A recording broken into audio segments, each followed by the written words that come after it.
오늘부터 우리는 이제 이 열왕기상을 가지고 오직 말씀으로 이 특세 말씀을 함께 나누도록 할 텐데요. 여러분이 잘 아시는 찬양 중에 지금은 엘리야 때처럼이라는 찬양이 있죠. 아마 다 아실 거예요. 지금 엘리야 때처럼 주의 말씀이 선포되고, 이 찬양이 제가 찾아보니까 만들어진 지가 굉장히 오래된 찬양이더라고요. 1994년에 만들어졌습니다. 근데 이 찬양이 만들어진 배경이 있더라고요. 그 당시에 그 100만 명의 목숨을 앗아간 르완다의 참혹한 내전이 끝난 직후고요. 그리고 북아일랜드의 정전이 선언되었던 시기에 그 아일랜드의 작사 작곡가입니다. 로빈 마크가 만든 찬양이라고 해요. 이 로빈 마크가요, 이 모든 이 정말 어렵고 힘든 이 상황들을 보면서 정말 절망적인 이 현실 가운데 하나님께 기도하는 과정이 있었습니다. 그 기도하는 과정 가운데 이 찬양을 만들게 됐는데, 하나님이 마치 이 시기가 엘리야의 시기와 같다라고 말씀하시는 것 같다라는 거예요. 이 암울하고 이 어두운 시기가 마치 엘리야 때와 같다. 그러나 그 시대가 그리스도인들이 엘리야처럼 믿음을 지키고 담대히 서야 하는 시기임을 또 확신하게 되었기 때문에 지금은 엘리야 때처럼이라는 찬양을 만들게 되었다라는 그 비하인드 스토리가 있더라고요. 사랑하는 우리 성도 여러분, 그렇습니다. 오늘날에도 여전히 세상은 살아계신 하나님의 교회를 맹렬히 공격합니다. 청년들의 생각을 파괴해서 가정체계를 무너뜨리고요, 신자들의 공동체인 교회를 흔들어 엎으려 하고요, 하나님은 우리의 일상의 생활과 전혀 상관없는 그냥 성경이라는 책 속에만 계시는 책 속의 하나님이라고 속삭이고요, 그래서 하나님의 이름의 그 영광을 땅에 떨어뜨리려고 하는 그 시대 가운데 우리가 살고 있습니다. 마치 그 엘리야의 시대와 같다라는 거예요. 그러나 우리는 절망하지 않습니다. 아무리 세상이 약하고 하나님의 반대 세력인 사탄과 악의 세력이 득세하는 것처럼 보여도 결국은 하나님께서 이기실 것을 믿습니다. 이 땅에 예수 그리스도의 계절이 올 것을 우리는 믿고 살아가는 것입니다. 빌립보서 2장 9절 11절 말씀을 제가 읽겠습니다. 이러므로 하나님이 그를 지극히 높여 모든 이름 위에 뛰어난 이름을 주사 하늘에 있는 자들과 땅에 있는 자들과 땅 아래 있는 자들로 모든 무릎을 예수의 이름에 꿇게 하시고 모든 입으로 예수 그리스도를 주라 시인하여 하나님 아버지께 영광을 돌리게 하셨느니라. 이 날이 반드시 올 거다라고 성경은 말씀하고 계세요. 그래서 여러분, 우리는 그때까지 우리 믿는 신자들은 어떻게 삽니까? 하나님의 영원하고 이 변함없는 말씀을 완전히 신뢰하고, 그리고 그 말씀 위에, 이 약속 위에 굳게 서 있어야 합니다. 하나님은 지금도 이 엘리야의 시대와 같은 이 어두운 시대에, 그러나 여전히 당신의 종 엘리야와 같은 사람을 찾고 계신다라는 것을 믿어야 한다는 거예요. 그런 면에서 여러분, 우리가 이제 앞으로 일주일간 이 특세 기간에 살펴볼 이 열왕기서의 배경을, 이 엘리야가 등장하는 그 배경을 아는 것은 매우 중요합니다. 여러분, 열왕기서는요, 역사서입니다. 정확히는 이스라엘의 왕들의 이야기를 기록한 역사서죠.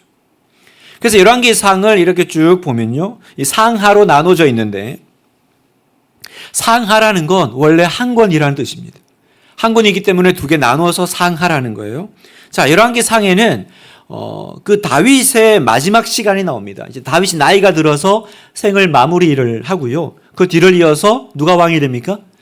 솔로몬이죠. 솔로몬의 이야기가 이제 열왕기상 11장까지 이어져요. 그리고 그 12장부터는요, 이 이스라엘이 두 나라로 나뉩니다. 남유다, 북이스라엘로 이제 분열이 돼요. 그래서 이 두 나라 왕들의 통치 기사를 시간 순으로, 연대기 순으로 이제 교차하면서 번갈아 가면서 열왕기서는 이렇게 보여주고 있습니다. 그런데 갑자기 열왕기상 17장부터요, 그 남쪽 유다 그 왕의 역사를 갑자기 중지해요. 그리고 마지막 끝나는 22장까지 엘리야 이야기가 등장합니다. 그리고 그 북이스라엘 왕 아합 왕의 이야기로 모든 것을 채웁니다. 여러분, 이게 의미하는 바가 뭘까요? 엘리야의 이 이야기가 남유다 이 왕들의 이야기를 중단할 만큼 성경에서 큰 의미가 있다라는 겁니다. 여러분 실제로 열왕기 상하의 전체 시간은요 한 400년간이 돼요. 그 중에 엘리야 그리고 이제 우리가 이번에 다루진 않겠지만 그 후계자 엘리사의 시간은 길어봐야 50년도 채 안 됩니다. 그런데 이 엘리야와 엘리사의 이야기가요 열왕기 상하 전체 47장 중에 무려 15장을 차지합니다. 3분의 1을 차지하고 있는 거예요. 무슨 말이에요? 하나님이 이 역사의 흐름을 끊고 엘리야를 등장시킬 만큼 무언가 지금 중요한 것이 있다라는 거예요. 무언가 하나님이 하고 싶은 말씀이 있으시다라는 거예요. 이 왕들의 이야기 속에 이 400년 속에 이 많은 할 얘기가 얼마나 많겠어요. 근데 그 모든 걸 중단하고 엘리야 이야기로 많은 부분을 차지하고 있다라는 건 굉장히 우리에게 던지는 메시지가 있어요. 그러면 여러분 이제 내일부터 우리가 이제 엘리야 이야기를 이제 시작할 건데 오늘은 이제 인트로입니다. 도대체 엘리야가 등장했던 그 시기는 어떤 시기였을까? 어떤 시기길래 하나님이 역사를 중단하고 이 이야기를 시작하셨을까? 왜 또 하나님은 엘리야를 등장시키셨던 걸까? 우린 이걸 보기로 원합니다. 엘리야는요, 이스라엘이 이제 남유다, 북이스라엘로 분열됐다고 그랬잖아요. 엘리야는 그 중에 북이스라엘의 선지자로 활동을 합니다. 오늘 우리가 읽은 본문에 보면 성경은 엘리야가 이제 등장할 때 북이스라엘의 상황을 이렇게 묘사하고 있습니다. 30절 보니까 오므리의 아들 아합이 그의 이전 모든 사람보다 여호와 보시기에 악을 더욱 행하여. 자, 북이스라엘 이제 왕조가 이제 계속 진행되고 있었거든요. 그런데 여러분, 북이스라엘 왕조의 특징이 하나 있어요. 북이스라엘은 나중에 이제 아수르에 망하는데 한 200여 년 동안 총 19명의 왕이 등장합니다. 그런데 이 북이스라엘 왕들의 두 가지 특징이 있어요. 그 특징이 뭐냐면 그 19명의 왕이 하나같이 악했다라는 거예요. 남유다는 그나마 좀 나아요. 악한 왕, 선한 왕 섞여 있습니다. 여러분 잘 아시는 뭐 히스기야 뭐 이런 사람들. 그런데 북이스라엘은요 하나같이 악해요. 이게 첫 번째 특징이고 두 번째 특징이 뭐냐면 또 악한 정도가 뒤로 갈수록 더 심하다라는 거예요. 뒤로 갈수록 더 심해요. 자, 그러면서 오늘 이제 열왕기상 16장에 이 모든 왕들을 능가하는 가장 악한 왕이 등장했다. 이제 악한 왕의 끝판왕. 누굽니까? 아합 왕이 등장한 거예요. 자, 31절을 세 번역본으로 제가 한번 읽어보겠습니다. 그는 느바세의 아들 여로보암의 죄를 따라가는 정도가 아니라 오히려 더 앞질렀다. 또 33절 하반절에 보면 그는 그 이전에 이스라엘 모든 왕보다 심히 이스라엘 하나님 여호와를 노하시게 하였더라. 여러분 아합 왕은요 수식어가 있어요. 오히려, 심히, 더욱 항상 이런 말이 붙어요. 도대체 아합은 어쨌길래 이 모든 그 앞에 있는 왕들도 다 하나같이 악했다 그랬잖아요. 그런데 그 악한 왕들을 능가하는 악함의 끝판왕이 됐을까? 이렇게 나쁜 사람이 됐을까? 왜 성경은 이렇게 아합에 대해서 말씀하고 계실까? 도대체 아합은 어떤 면에서 선조 왕들을 앞질렀을까요? 세 가지를 성경은 얘기합니다. 첫 번째, 우상 숭배를 본격화시킵니다. 드문드문 섬기고는 있었거든요, 우상을. 그런데 아합이요, 아예 대놓고 본격화시키는 왕이 됩니다. 자, 31절에 보니까 느바세 아들 여로보암의 죄를 따라 행하는 것을 오히려 가볍게 여기며 시돈 사람의 왕 엣바알의 딸 이세벨을 아내로 삼고 가서 바알을 섬겨 예배하고, 이 이세벨을 주목하셔야 돼요. 일주일 내내 이제 얘기 나올 겁니다. 여러분 하나님은 이방 민족과의 결혼을 철저하게 막으십니다. 반대하십니다. 그게 뭐 어떤 뭐 그런 민족 간의 뭐 차별 그게 아니라 이방 민족과 결혼했을 때 반드시 하나님을 버리더라고요. 결과적으로. 그리고 그 이방 민족이 섬겼던 신과 우상을 섬기는 것을 아셨기 때문에 하나님은 철저하게 이방 민족과의 결혼을 막으셨습니다. 여러분 우리가 잘 아는 그 대단한 솔로몬, 얼마나 솔로몬이 위대한 지혜로운 왕입니까? 정말 지혜로운 왕이잖아요. 그런데 그 솔로몬이 왜 망했는지 아세요? 왜 망했습니까? 성경에 분명히 얘기합니다. 느헤미야 13장 26절. 이스라엘 왕 솔로몬이 죄를 지은 것도 바로 이방 여자와 결혼한 일이 아니요 어느 민족에도 그만한 왕이 없었어. 그는 하나님의 사랑을 한 몸에 받았으며 하나님은 그를 온 이스라엘의 왕으로 삼으셨어. 그러나 그마저 죄를 짓게 된 것은 이방 아내들 때문이요. 굉장히 위력이 큰 거예요, 여러분. 자, 지금 아합은 솔로몬도 아닙니다. 그런데도 지금 그 솔로몬이 갔던 똑같은 전철을 밟고 있다라는 거예요. 이방 민족의 이세벨과 결혼했다. 그런데 여러분, 이 본문에 보면 한 가지 특이한 점이 있어요. 뭐가 특이할까요? 그전에는 성경에 보면 북이스라엘 왕들을 얘기하면서 왕과 함께 왕비의 이름이 언급된 적이 없다라는 사실입니다. 그런데 아합의 아내 이세벨은요, 여기 등장합니다. 무슨 의미일까요? 그만큼 이세벨은 단순한 왕비가 아니라는 거예요. 단순한 이방 여인이 아니라 이스라엘에 돌이킬 수 없는 심각한 악영향을 미친 사람이었다라는 걸 암시하고 있는 겁니다. 본문에는 그래서 이세벨의 이름뿐만 아니라 이세벨의 혈통이 언급이 되고 있어요. 누구 딸이라고 하냐면 이세벨의 아버지 이름이 등장하죠. 시돈 사람의 왕 엣바알의 딸. 시돈 사람의 왕 엣바알의 딸. 여러분, 이 엣바알은 이름에서 뭔가 느낌이 굉장히 안 좋게 느껴지잖아요. 엣바알. 뜻이 뭐냐면 바알이 함께한다라는 뜻입니다. 그래서 여러분, 이 엣바알, 이 이세벨의 그 아버지는요, 단순한 왕이 아니에요. 이 사람은 바알을 섬기는 제사장이면서 왕이었습니다. 그리고 그의 딸 이세벨도 이름의 뜻이 있겠죠. 이세벨의 이름의 뜻은 뭐냐면 바알이여 어디 계십니까? 예요. 그러니 여러분, 짐작할 수 있지 않나요? 이 이세벨이 바알을 향한 우상 숭배와 열정이 얼마나 대단했을지 여러분 짐작할 수 있지 않아요? 실제로요, 그녀는 이제 남편 아합과 더불어서 실질적인 공동 통치자가 됩니다. 북이스라엘에. 그리고 바알 숭배는 그때부터 이스라엘에 본격화되기 시작해요. 뿐만 아니라 이 이세벨은요, 자기 딸 아달랴라고 있어요. 그 아달랴를 남유다 왕조와 결혼시켜요.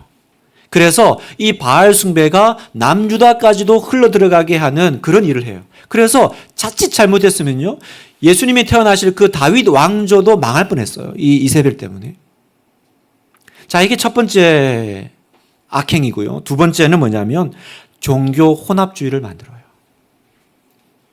32절에 사마리아에 건축한 바알의 신전 안에 바알을 위하여 제단을 쌓으며, 아합은요, 그 북이스라엘의 수도가 사마리아 성입니다. 그 사마리아에 바알 신전을 짓고 제단을 쌓았다, 건축했다라고 해요. 아합은요, 북이스라엘의 국가 종교로 바알 신앙을 채택합니다. 그런데 또 가만히 보면요, 아합이 하나님에 대한 신앙을 또 완전히 버리지도 않아요. 그걸 어떻게 할 수 있냐면 그 아합의 아들들이 있거든요. 아합에는 그 두 아들이 있습니다. 두 아들이니까 이세벨과 결혼해서 태어난 아들이겠죠. 그런데 또 희한하게 아들들 이름은 또 바알식이 아니라 하나님식으로 지어요. 그 아합의 아들이 아하시아와 요람인데요. 아하시아라는 이름의 뜻은 하나님의 소유라는 뜻이고요. 여호람의 이름은요, 하나님은 높으시다. 또 희한하죠. 그래서 이런 걸 볼 때, 이 아합이 완전히 하나님을 또 떠난 건 아니구나. 그리고 이제 나중에 엘리야가 등장했을 때 엘리야하고도 또 대화를 해요. 교류를 합니다. 그리고 엘리야의 말을 듣고 마음에 또 근심도 하는 걸 보면 아합이 하나님에 대한 신앙이 완전히 없었다라고 볼 수는 없어요. 그럼 뭘까요? 이 사람의 신앙은 혼합주의죠. 혼합주의. 이것도 저것도 놓치지 않을 거예요. 다 가지고 싶은 거예요. 왜 놓치고 싶지 않아요? 그 당시에 바알은 어떤 신이냐면 비와 풍요를 주관하는 신이었어요. 여러분, 우리나라도 뭐 이번에 강릉에 비가 오지 않아 가지고 얼마나 어려웠습니까? 그 비 조금만 안 와도 이 시대도, 이 현대 시도 이렇게 어려운데 그 당시는 비는요, 얼마나 큰 영향을 끼쳤겠어요. 바알은 비와 풍요의 신입니다. 그러니까 아합의 마음속에 뭐가 있었겠어요? 하나님도 필요해. 하나님 신앙도 필요하지만 나라가 잘 되려면, 인생이 잘 되려면 바알도 필요해. 이게 종교 혼합주의예요. 하나님도 섬기고 세상에서는 세상의 방식으로도 살아가고. 그런데 여러분, 그거 아세요? 혼합해서 믿는 신앙은 결국 신앙을 떠나게 되어 있다는 사실입니다. 반드시 떠나게 되어 있습니다. 그리고 왕이 이렇게 하니까 그 영향력은요, 백성에게로 흘러갑니다. 그래서 백성들도 이제 그 길을 따라가기 시작해요. 그래서 세 번째, 이 백성들의 이 이스라엘 사회 가운데 죄가 일상화되기 시작합니다. 죄가 만연해지기 시작합니다. 33절 같이 한번 읽어볼까요? 시작. 또 아세라 상을 만들었으니 그는 그 이전에 이스라엘의 모든 왕보다 심히 이스라엘 하나님 여호와를 노하시게 하였더라. 자, 또 뭘 만들어요? 아세라 상을 만들었다. 바알은 남신이에요. 그럼 아세라는 여자신이에요. 남녀신을 만들었다는 건 무슨 말이냐면 이제 그 온갖 음란함이 수도 사마리아에서 버젓이 그리고 공적으로 행해졌다라는 것입니다. 그 덕에 바알 숭배는 이스라엘 백성들 사이에 아주 만연해집니다. 마치 어릴 때부터 하나님 신앙을 배웠던 것처럼 이제 그 사회 속에는 어릴 때부터 바알과 아세라를 청년들이, 젊은이들이 배우기 시작합니다. 근데 여기서도 놀라운 게 하나 있어요. 특이한 건 뭐냐면 놀랍게도 백성들이 이 모든 상황에 대해서 전혀 저항하지 않는다는 거예요. 지금 자기의 신앙이, 하나님을 믿는 신앙이 지금 위협당하고 있는 상황이잖아요. 그런데 놀랍게도 백성들이 전혀 관심이 없습니다. 왜 그랬을까요? 왜 관심이 없었을까요? 당시 이스라엘은요, 이 이웃나라 그 왕의 딸이었던 이세벨과의 정략 결혼을 통해서 무역이 흥합니다. 그리고 그 두로와 시돈에서 이스라엘로 돈이 흘러들어오기 시작했어요. 그래서 역사를 보면 경제가 안정되고요, 실업자가 없습니다. 그러니 이세벨이 와서 하나님의 선지자를 죽이고 진리가 억압당하고 하나님 신앙이 바알 신앙으로 교체돼도 무슨 상관이에요. 지금 살고 먹고 하는 문제가 해결되었는데, 이렇게 풍요로운데, 이렇게 잘 살게 됐는데. 그러니까 여러분, 하나님은 죽은 것처럼 보이지 않았겠어요? 바알이 살아있고 하나님은 죽은 것 같아. 그래서 하나님이 이런 분인 시대. 여러분, 이게 바로 그 시대의 정신이라는 거예요. 하나님은 죽었다. 하나님은 죽었다. 이게 그 시대 정신이에요. 그리고 여러분, 그 시대 정신을 잘 보여주는 한 가지 사건이 등장합니다. 그 사건이 바로 여리고성 재건 사건이에요. 여러분, 재밌으시죠? 네, 재밌지 않은 무슨 역사 이야기 듣는 것처럼 꼬리에 꼬리를 무는. 자, 오늘은 이제 배경 설명이니까 이 역사를 좀 알 필요가 있습니다. 갑자기요, 한참 아합 얘기하다가 갑자기 여리고성, 무너진 여리고성을 새로 만드는 이야기가 딱, 그것도 한 줄로 딱 등장을 해요. 자, 한번 볼까요? 34절에 보면 이것도 같이 한번 읽어보겠습니다. 시작. 그 시대에 베델 사람 히엘이 여리고를 건축하였는데 그가 그 터를 쌓을 때에 맏아들 아비람을 잃었고 그 성문을 세울 때 막내 아들 수굽을 잃었으니 여호와께서 눈의 아들 요수아를 통하여 하신 말씀과 같이 되었더라. 자, 바로 이 히엘이라는 사람이 나와서 무너진 여리고성을 다시 재건한 일이 있었다라는 거죠. 여러분 생각해 보세요. 한참 아합 얘기하다가 왜 갑자기 여리고성으로 넘어갔을까요? 여러분, 여리고가 어떤 곳입니까? 여리고는 이스라엘 백성들이 광야 생활을 끝내고 가나안에 들어갔을 때 가장 맨 처음 맞닥뜨린 큰 성이죠. 그 가나안의 관문입니다. 그리고 우리가 아는 대로 여리고는 이스라엘의 군사력으로 무너뜨린 것이 아닙니다. 그 성을 이렇게, 그죠? 7일 동안 돌면서 하나님의 능력으로 그 성을 무너뜨리고 정복했습니다. 그리고 그때 하나님은 요수아를 통해서 이 여리고 성은 절대로 재건하지 말라, 다시 일으키지 말라라고 명령을 내리셨어요. 왜 이런 명령을 하셨을까요? 그 성 왜 다시 못 쌓게 하셨어요? 왜냐하면 여리고가 가지고 있는 상징성 때문이에요. 폐허가 된 여리고성은 하나님이 주권자요, 최고의 능력자라는 걸 보여주는 살아있는 메시지였습니다. 가나안에 선포하는 첫 메시지였어요. 그러니까 이 여리고성을 재건한다라는 건 뭐냐면 자기 백성을 위한 하나님의 능력, 그리고 악한 자들을 심판하신다는 그 메시지를 저 기억 저편으로 묻으려고 하는 시도로 간주되었다는 거예요. 그래서 여러분, 여리고성이 멸망한 지 수백 년이 지났지만 그 누구도 하나님의 경고를 무시하지 않아요. 손을 대지 않습니다. 그대로 꽤 수백 년이 지났지만 무너진 상태로 계속 있어요.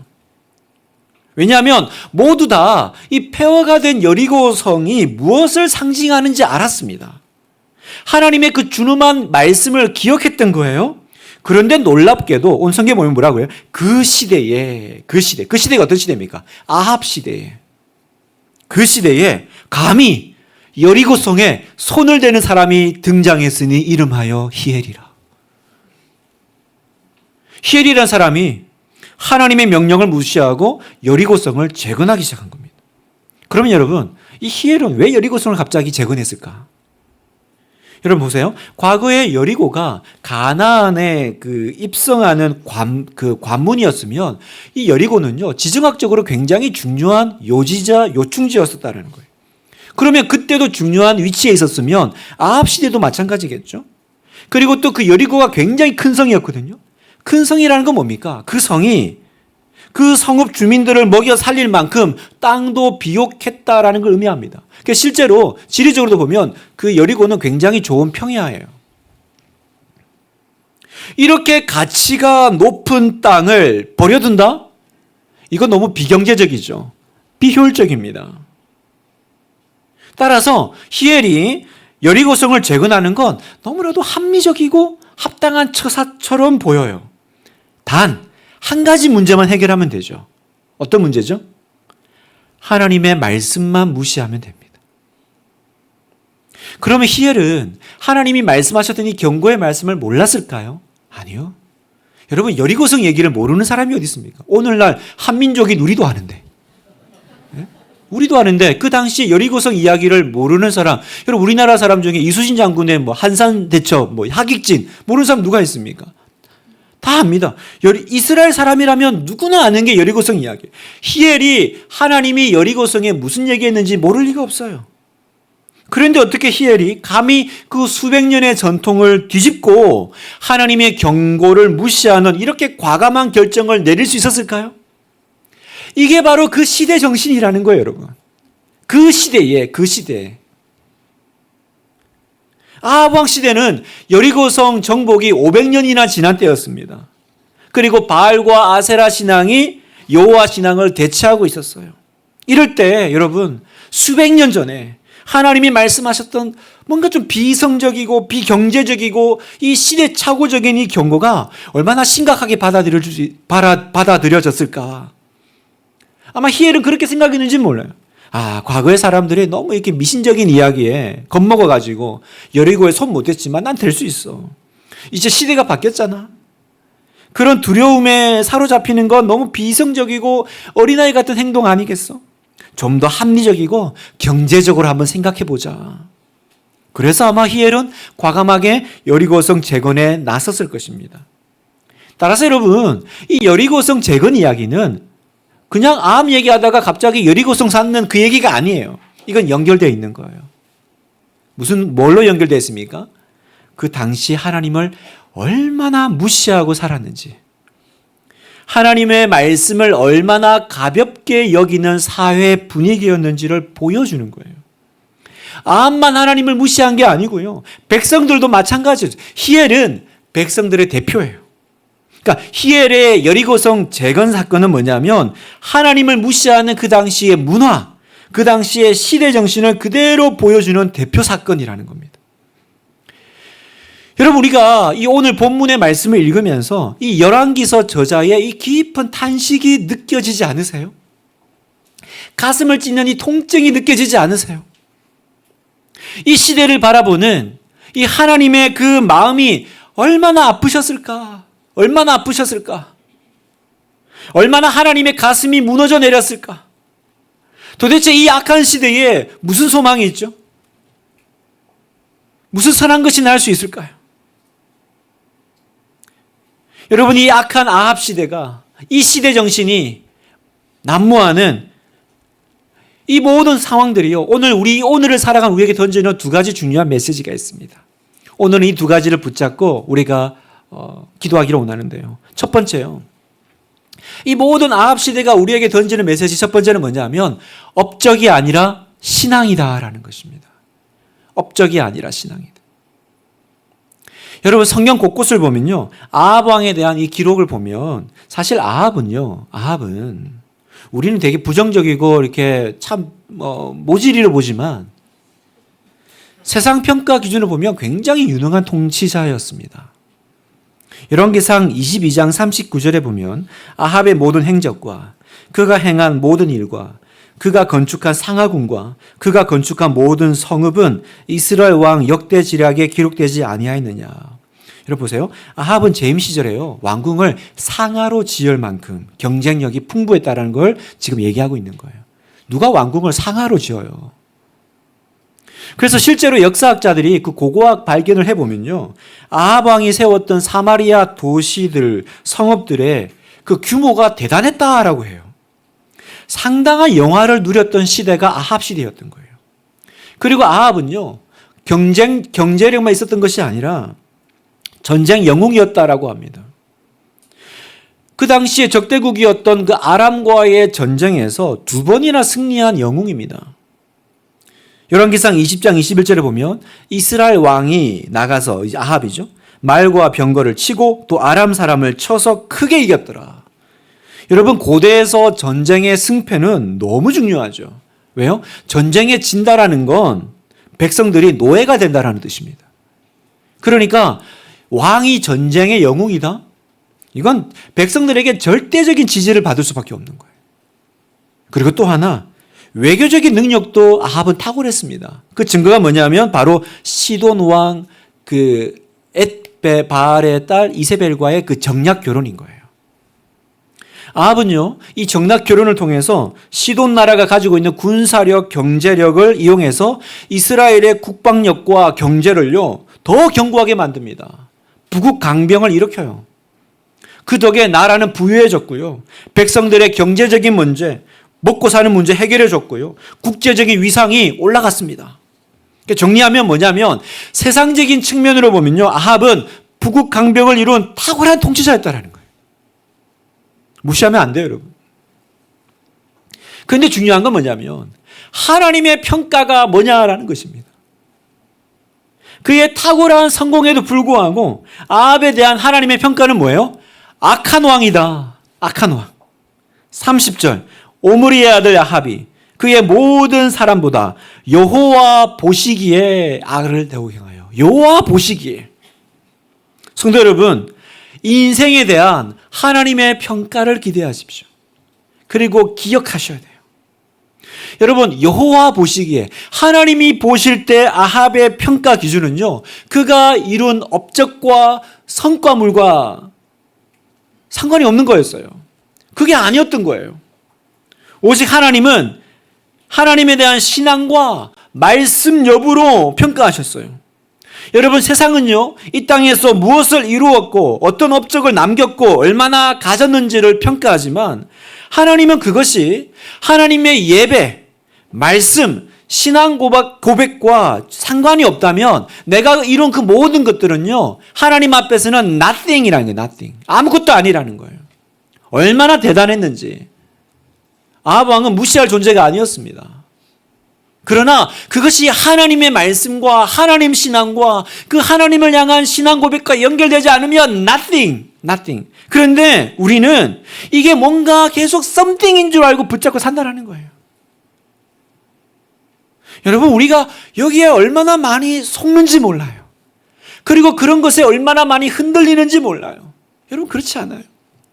내가 이렇게 신앙생활을 하고 내가 이 하나님 앞에서 신실하게 가도 눈에 보이는 저 세계, 저 세상의 성공 가지고 있는 것들 보면 내가 뭔가 나야말로 nothing이 아닌가, nothing. 여러분, 그게 우리가 지금 이 시대 정신과 세상 정신에 현혹되어 있고 속고 있다는 거예요. 여러분, 신자는 무엇이 되었느냐가 중요한 것이 아닙니다. 신자는 어떻게 살았느냐에 집중해야 합니다. 여러분, 뭘 이뤘냐에 속지 마세요. 뭘 가졌는지, 얼만큼을 이뤘는지 그 업적, 야, 대단해, 대단해. 여러분, 거기 속지 마세요. 오늘 주님은 이 아합 시대를 통해서 우리에게 뭘 말씀하세요? 업적이 아니라 믿음이고 신앙이다라는 거예요. 업적이 아니라 오늘을 믿음으로 어떻게 반응하고 어떻게 신실하게 살아갔느냐, 무엇을 얼마나 이뤘냐가 아니라 너는 어떻게 살아가고 있니? 어떻게 살아가고 있니? 이게 하나님 앞에서 something이라는 something. 두 번째, 실용주의가 아니라 말씀이다라는 거예요. 여러분, 왜 아합과 히엘 같은 사람들이 하나님의 말씀을 무시하는 결정을 했을까요? 가장 큰 이유는 그게 덕이 되니까. 득이 되니까. 정치적이고 그리고 경제적인 이익, 나에게 이득이 되잖아. 그래서 하나님의 원칙, 하나님의 말씀, 그보다 더 이 모든 것들을 우선시했다라는 거예요. 그래서 아합은 그런 생각으로 이세벨과 결혼했습니다. 히엘은 그런 생각으로 여리고성을 재건했습니다. 무슨 말입니까? 내게 이익만 된다면 언제든지 말씀을 버리는 거예요. 성도 여러분, 우리가 오늘 이 시대 정신에 저항하기를 원합니다. 여러분, 아멘이세요? 아무리 그것이 나에게 득이 되고 돈이 되고 성공이 된다 할지라도요, 그 경제적인 이익이 되고 나에게 명예를 가져다 준다 할지라도요, 우리는 이 시대 정신에 저항하고 이 시대 정신에 반대하는 우리가 되기를 원해요. 시편 1편 1절 2절 말씀을 읽겠습니다. 시작. 복 있는 사람은 악인들의 꾀를 따르지 아니하며 죄인들의 길에 서지 아니하며 오만한 자들의 자리에 앉지 아니하고 오직 여호와의 말씀을 즐거워하여 그 율법을 주야로 묵상하는도다. 여러분 보세요. 왜 악인의 꾀를 따르고 죄인의 길에 설까요? 그 안 좋은 거 다 알지 않아요? 여러분도 알고 교회 안 다니는 사람들도 압니다. 악인의 꾀를 따르고 죄인의 길에 왜 설까? 여러분, 이게 세상의 시대 정신입니다. 여러분, 이게 세상의 성공의 원칙이죠. 왜 악인의 꾀를 따르고 죄인의 길에 서냐면 그래야 돈을 벌지. 그래야 돈을 벌지. 그러나 복 있는 사람은, 하나님 앞에 복 있는 사람은 이 실용주의를 따르지 않는다라는 거예요. 나는 실용주의가 아니라 하나님이 제시하신 삶의 원칙을 따라가겠다. 그래서 여러분, 28장은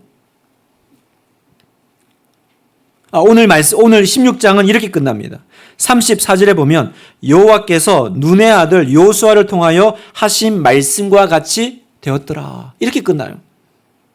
실용주의를 따라갔던 히엘은요, 결국 하나님의 말씀대로 그의 모든 아들을 잃어요. 이것이 결말이다라는 거예요. 재밌게도 아합이 죽을 때도요, 아합의 결말에 대해서도 똑같은 내용이 나와요. 열왕기상 22장 38절 보면 그 병거를, 이제 아합이 탔던 그 병거죠, 사마리아 못에서 씻음에 개들이 그의 피를 핥았으니 여호와께서 하신 말씀과 같이 되었더라. 하나님의 말씀은 시간이 얼마나 걸리든지 반드시 그 말씀대로 이루어질 것이다라는 것을 보여주는 사건입니다. 그러니까 아합과 히엘은 하나님 말씀보다 변하는 시대에 맞춰서 살았습니다. 그렇게 하는 것이 생존하는 길이요, 성공하는 길이요, 성공하는 길이라고 믿었지만 성경이 말하는 건 뭐예요?